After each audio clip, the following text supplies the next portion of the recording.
Kidney జబ్బు అంటే కేవలం మూత్రపిండాలకే సంబంధించిన సమస్య మాత్రమే అనుకుంటారు మనలో చాలా మంది. కానీ నిజానికి కిడ్నీ ఆరోగ్యం దెబ్బతింటే గుండె ఆరోగ్యం కూడా ప్రమాదంలో పడుతుంది. కిడ్నీలో మన ఒంట్లో రక్తాన్ని శుద్ధి చేయడమే కాదు, బీపీ నియంత్రణ, ద్రవాల సమతుల్యత, రక్తనాళాల ఆరోగ్యంలో కూడా కీలక పాత్ర పోషిస్తాయి. అందుకే కిడ్నీ జబ్బు బాధితుల్లో హై బీపీ, గుండె పనితీరు తగ్గడం, గుండెపోటు ముప్పు పెరగడం వంటి సమస్యలు కూడా కనిపిస్తూ ఉంటాయి. కిడ్నీ జబ్బు అనేది గుండెకు ఎలా ఎసరు పెడుతుందో ఇప్పుడు తెలుసుకుందాం.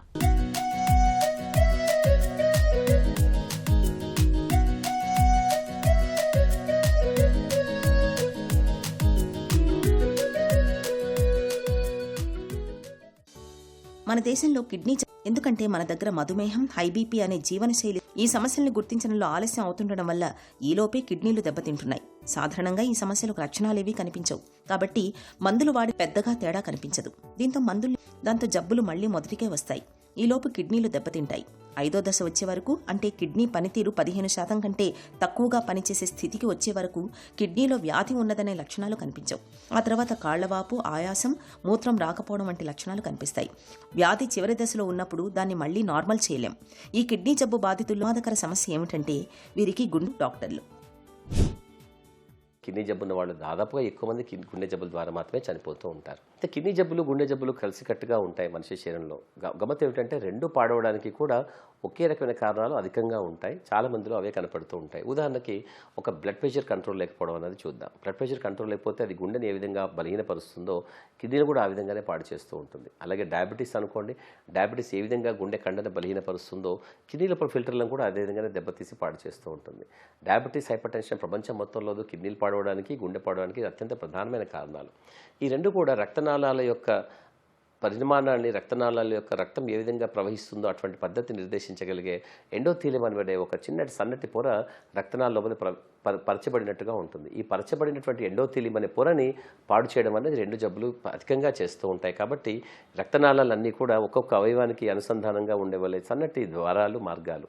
అనగా గుండె నుంచి రక్తనాళాలన్నీ బయటకు వచ్చేసి కిడ్నీ లోపలికి వెళ్ళి అత్యంత సూక్ష్మంగా ఉన్నటువంటి ఫిల్టర్లు కావడానికి రక్తనాళాలు రకరకాలుగా భిన్నంగా విడిపోతూ ఉంటాయి. చాలా సూక్ష్మమైనటువంటి చిన్నటి రక్తనాళాలుగా మారిపోతూ ఉంటాయి. అనగా గుండెలోంచి వచ్చే అత్యంత పెద్ద రక్తనాళం ఏదైతే ఉండి అత్యంత చిన్నదైనటువంటి రక్తనాళంగా విభజించబడుతుందో ఆ ప్రదేశానికి ఒక చిన్న గుడ్డ గప్పితే అదొక చిన్న కిడ్నీ లాగా తయారవుతుంది. అనగా ఆ గుండెకి ఎక్స్టెన్షనే ఈ కిడ్నీ కూడా అన్నట్టుగా ఉంటుంది. సో కాబట్టి గుండె, కిడ్నీ పాడవడానికి ఉన్నటువంటి ప్రధాన కారణాలు ఒకేలాగా ఉంటే పెద్ద ఆశ్చర్యం ఏం లేదు. అలాగే స్మోకింగ్ చేసే వాళ్ళలో కూడా గుండె రక్తనాళాలు పాడవుతాయి.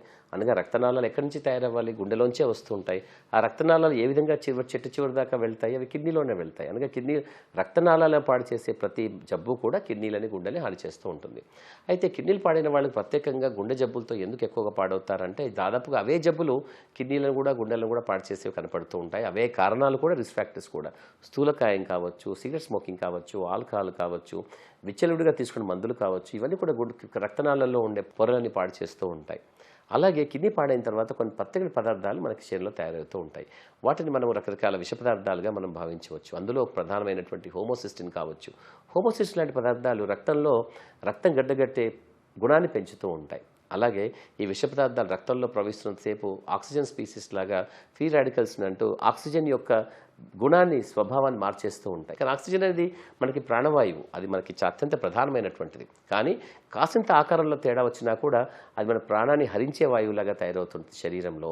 కిడ్నీ పాడైనప్పుడు ఇటువంటి పదార్థాలు చాలా పెద్ద మొత్తంలో మన శరీరంలో తయారవుతూ ఉంటాయి. ఇవన్నీ కూడా రక్తనాళాలను పాడు చేసేసి తద్వారా గుండె జబ్బులకి, కిడ్నీ జబ్బులకి కారణమవుతూ కిడ్నీని మరింత పాడయ్యే విధంగా చేస్తూ ఉంటాయి. అలాగే డయాలసిస్లో ఉన్నటువంటి పేషెంట్స్ చాలామంది కిడ్నీ జబ్బులతోనే చనిపోతూ ఉంటారు. దానికి ప్రధాన కారణం ఏమిటంటే అధిక మొత్తంలో వీరికి బీపీ కంట్రోల్ లేకపోవడం అనేది బాగా కనపడుతూ ఉంటుంది. ఈ మందులన్నీ దాదాపుగా డయాలసిస్లో కొట్టుకుపోతూ ఉంటాయి. సో కాబట్టి బీపీ చాలా అధిక మొత్తంలో ఉండి కంట్రోల్ కాకుండా ఉండడం ద్వారా గుండె యొక్క కండని బలహీనపరుస్తూ ఉంటుంది. అంటే రక్తనాళాల్లో ప్రెషర్ బాగా ఉన్నప్పుడు అంత ప్రెషర్గా ఉన్నటువంటి రక్తనాళాల లోపలికి ఈ గుండె అనే కండ చాలా బలంగా పంపు కొట్టాల్సిన అవసరం ఉంటుంది. కాబట్టి అది గట్టిగా బలంగా ఉన్నప్పుడు దీన్ని పంపు కొట్టడం అనేది గుండెకి చాలా కష్టసాధ్యంగా అనిపిస్తుంది. కాబట్టి ఒక విధంగా దాన్ని పంపు కొట్టడం కోసం గుండె చాలా బలంగా, చాలా గట్టిగా దృఢంగా తయారవుతూ ఉంటుంది తాత్కాలికంగా.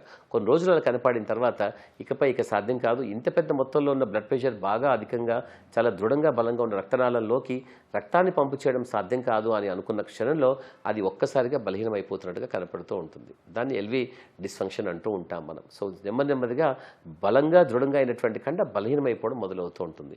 మొదట్లో దాన్ని కాన్సెంట్రిక్ ఎల్విహెచ్, లెఫ్ట్ వెంట్రికులర్ హైపర్ట్రోఫీ అంటాం. అంటే గుండె యొక్క ఎడమ భాగంలో ఉండే గుండె కండ బలపడి చాలా మొద్దుబారిన తర్వాత కాలక్రమేణా అది మెత్తబడి చిన్నగా అయిపోతుంది. అప్పుడు పంపు పూర్తిగా పాడైపోతూ ఉంటుంది. దీనివల్ల చాలామంది కంజెస్టివ్ హార్ట్ ఫెయిల్యూర్ అంటూ గుండె యొక్క ఫెయిల్యూర్లోకి వెళ్ళిపోయిందని చెప్పి అక్కడ చాలామంది కష్టపడిపోయి మరణానికి దారితీస్తూ ఉంటుంది. దీర్ఘకాలిక మూత్రపిండాల జబ్బుతో బాధపడే వారిలో శరీరంలో వ్యర్థాల వడపోత ప్రక్రియ పూర్తిగా అస్తవ్యస్తంగా తయారవుతుంది. కిడ్నీలు సరిగ్గా పనిచేయకపోతే విష వ్యర్థాలు అదనపు పోతాయి. అదనంగా చేరిన ఈ నీరు ఊపిరితిత్తుల్లోకి చేరి ఆయాసం వస్తుంది. అంతేకాకుండా కాళ్లవాపు, ముఖం వాపు కనిపిస్తాయి. పొట్టలో నీరు చేరడంతో పాటు బీపీ పెరిగి అదుపు తప్పుతుంది. ఆకలి ఉండదు. పొద్దున్నే వాంతులు, వికారం ఉంటాయి. కిడ్నీలు దెబ్బతినడం వల్ల విటమిన్ డి లోపంతో పాటే ఎముకల సాంద్రత తగ్గి ఎర్ర రక్త కణాల ఉత్పత్తి ఎరిథ్రోపాయిటిన్ లోపం వల్ల రక్తహీనత, తద్వారా నీరసంగా ఉంటారు. శక్తి ఉండదు. సమస్యలు వస్తాయి. సమస్య 3 లేదా 4 దశల్లో ఉన్నప్పుడు హఠాత్తుగా. అందుకే కిడ్నీ జబ్బు బాధితుల్లో 10 ఏళ్ల ఆయుర్దాయం తగ్గే అవకాశం లేకపోలేదని డాక్టర్లు చెబుతారు. కిడ్నీలో సమస్య ఉందంటే చేయించుకోవాలి. ఎందుకంటే కిడ్నీ పేషెంట్లలో గుండె జబ్బులు వచ్చే రిస్క్ 10 ఇంతలు పెరుగుతుంది. షుగర్ ఉన్న వాళ్ళు షుగర్ కంట్రోల్ బాగా పెట్టుకోవాలి. బీపీ ఉన్న వాళ్ళు ఎల్లవేళలా బీపీ కంట్రోల్ బాగా పెట్టుకోవాలి.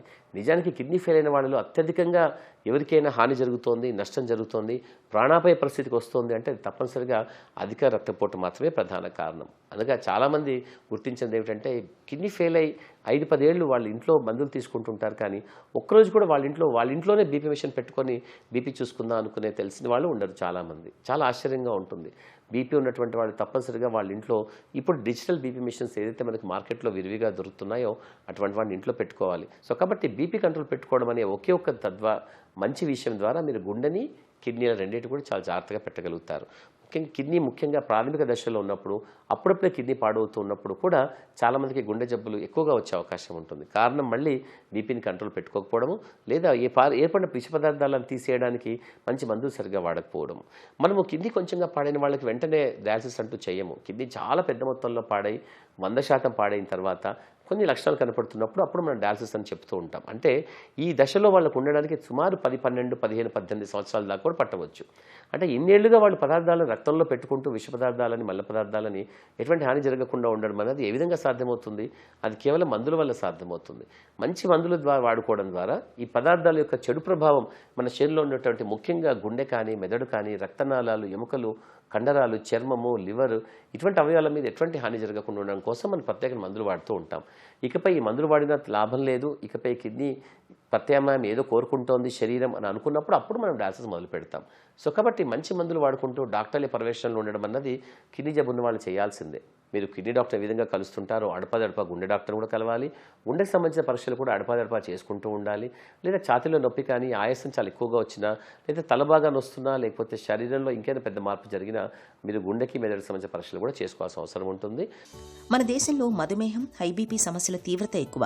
ఈ సమస్యలున్న వారిలో కిడ్నీ జబ్బులు వచ్చే ప్రమాదం కూడా ఎక్కువే.